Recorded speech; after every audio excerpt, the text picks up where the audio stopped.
earbuds, the headphones, take it in your car, wherever you are, we're right there on the app. One app, one tap. You know how that is. We're presented by Progressive Insurance. Does a Tesla really beep at you if you're sleeping? This is what drives me crazy. Does it have this kind of technology, key, that I'm missing in the Tesla game? Yeah, it does. It doesn't. If you're sleeping, no. What happens is it doesn't. It doesn't drive. You got to still hold it. You got to touch the steering wheel. Wow. This is the problem. It has to feel your hands. Some spacecraft if you take stuff, your man. hands off of it, it starts flashing you. Yeah, it'll start to let you know that you need to touch it. So you're not like this. Let me tell you how it goes, Jay, because this has happened to me many times. All right? So I go, I got it. I'm going to get it, to drive for me, the whole thing. It'll flash at you at first if you're. What do you mean flash at you? Like the dashboard kind of flashes at you a little bit, gives you a warning.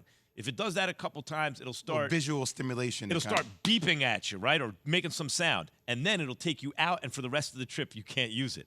So I'm like, hold on. What do you mean for the rest of the trip? You have to stop the car for a little while and then restart it if you want to use the autopilot again, which drives me crazy because why do you put it in autopilot if you got to keep your hands on the wheel? It doesn't make any sense. Autopilot it's just cruise control basically. Oh, okay. And it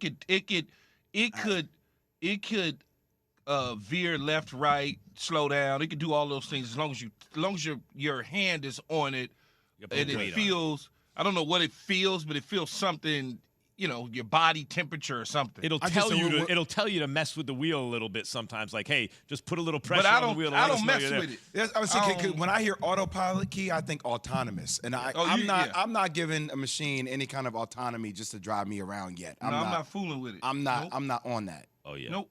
I'm not on that. Oh yeah. Nope. You're on that? Oh yeah. Let me tell you something. I get in that high occupancy vehicle lane. Dangerous. I put it right in. And you don't touch the wheel. You have to, or it starts beeping at you, or else I wouldn't touch the wheel. Okay, yeah. But don't they have a new one coming out that's like purely autonomous? Yeah. I have no idea. Elon Musk wants it by the end of the year, I think. Yeah. Well, he has his mind on a lot of things lately. Yeah, but I'm not. I don't want that though, Jay. I'm not. Yeah, I'm not touching it. I don't even want to know where the button is at. Where are the flying cars? That's what I want to know. Thank you. Where are the flying cars? Thank you. We were promised flying cars. Where are they? Fly me, Key. I'll give you the internet if I can have a flying car. I know the internet's more useful, but I don't care. I want a flying car. Trust me. They coming. The flying cars is coming. The flying convertibles. Oh, yeah. Flying convertibles. Yeah, like my homeboy. This is so funny. You're still going to be sitting in traffic, by the way. We'll still be sitting in traffic, but in the air. How can you be in traffic in the air? Let me turn this thing to a little dark place real quick. Well, we will talk about Jon Gruden in a minute. So while we're talking about dark places, but go ahead. No, one of my childhood friends, he got in trouble, many years ago, whatnot. And so I'm like, damn, man, when you getting out? He said, man, when we start driving flying convertible saucers, man. Oh, geez. We start. It could be a long time. he got all. He like. He got all. I don't even like hearing that. I Yeah. can't even laugh I'm at that. saying That's he so like. wrong, I'm like, when you getting out? He like, but I ain't getting out till we start flying convertibles. It's the truth. What's wrong with you, man? Hey, it's the truth. He did some stuff that got himself caught up, and so it happens. Boy, if he did something to get himself put away until they're flying convertibles, I don't even want to know. All day. Be a part Just put the windows down. Keyshawn, Jay, Will, and Max Nation. We have a nation on the Dr. Pepper call-in line. 888-SAY-ESPN, 888-729-3776. ESPN Nation is presented by Dr. Pepper. It ain't college football season without the delicious taste of an ice-cold Dr. Pepper, the one fans deserve. Let's talk about a dark place, guys. Ex-NFL coach Jon Gruden. Key, Jay, he says his emails were shameful. They were shameful, but he hopes to get another shot. Listen to Keyshawn Johnson's former head coach, Jon Gruden, at the Little Rock Touchdown Club. Go ahead. Let's hear from Coach. I'm not going to say anything but honest things here. I'm ashamed about what has come about in these emails, and I'll make no excuses for it. It's shameful. But I am a good person. I believe that. I go to church. I've been married for 31 years. I got 3 great boys. I still love football. I've made some mistakes, but I don't think anybody else in here hasn't. And I just ask for forgiveness, and hopefully I get another shot. So, look, Gruden is currently involved in a lawsuit against the NFL. He's claiming the league singled him out for the emails. You know, they were racist, anti-gay, misogynistic language. Take it away, Jay. Let me Key, say take it away. Yeah, Key. Take it away, Jay. Go right ahead. Well, let me set this off, Key. Okay, and I don't want pop it off, Max. And he was at the Touchdown Club in Arkansas. Yeah. This Little Rock Touchdown Club in Arkansas. Got it. So okay, yeah. So Yep.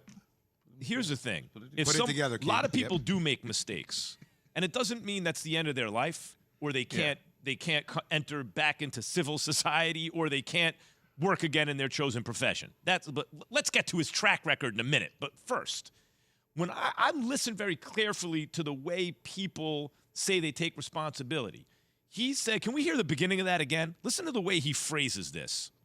I'm not going to say anything but honest things here. I'm ashamed about what has come about in these emails. Okay, wait, stop right there. I'm ashamed about what has come about in these emails. See how passive it is? See how distanced he is from it? Mm-hmm. What you are supposed to say, Jon Gruden, is I am ashamed of myself for those emails. You could say something like, I was angry, and when I'm angry, I'll talk that way about like everyone, including whoever, including people I'm close to. I'm just angry. I'm saying angry things. That's not really what's in my heart. Or, once upon a time, that was in my heart, but I have since seen the light. Or, I was raised a certain way, and sometimes that comes. Whatever it is, let me hear you own that and take responsibility. That's step one. I don't even hear step one there.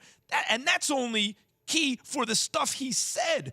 Then what about the track record, right? Then you got to earn the job. So I don't like what I just heard, even though I do agree with the principle that even when people make mistakes, that shouldn't disqualify them permanently. Go ahead, Key. Disqualify them permanently from what, though? For example, for making a living. Cancel culture? Yeah, from making a living. From doing the thing that they are qualified to do. He can still make a living. Mm-hmm. He can still make a living if you decide. If you choose to hire him, he can still make a living. If you choose that that's what you want in your building, he can still make a living. Ultimately, it's up to the individual person, the organization. If it's the NFL, if it's high school football, if it's college football, they've got to deal with the blowback and the fallout. I don't think society has to deal with that. When you look at what Jon is saying, and everybody deserves a second chance. I screwed up in my life as a kid multiple times, and I got the opportunity to go to USC, make myself right, graduate on time, get drafted into the National Football League, play well, move that into a post-career, marry kids, all of those things. The problem that you have, the apologies and things of that nature, is acceptable, but it's also at the same time, everything that went on in those emails was very egregious, disrespectful. And when you start getting into race and disrespect and name calling and all of those sort of things, how do you think people would look at those organizations, or let's assume it's college to make it easy? I wouldn't let my son go play for Jon Gruden, and nobody else for that matter, that have this type of track record. Or my daughter. And when you talk about coaches, you've got to deal with everybody. It's United Nations in the locker room. You're not just dealing with all white. This ain't 1932. You're not dealing with all black. You're dealing with everybody. You're going to have people from all walks of life and communities. He's seen that with the Raiders. When you have people on your team that's part of the LGBT community and you lash out and say those sort of things no matter when they occurred, it becomes hurtful, distrust, all of those things. So it would be very hard for me to see him be able to get another job because of that. Now, people would say, well, wait a minute. Urban Meyer got another job, or Bobby Petrino got another job, or they start looking for coaches that have made mistakes along the way to get jobs. But here's what I would say. Those individuals that made those mistakes, Jay, did not do the things that he's accused of doing. Mm-hmm. Right. There's a big difference. Urban Meyer has never been accused of saying some of the things in those emails. He's been accused of being a bully. He's been accused of hiring a coach that had some issues that he had to fire because his issues was similar to what Jon Gruden's emails alluded to.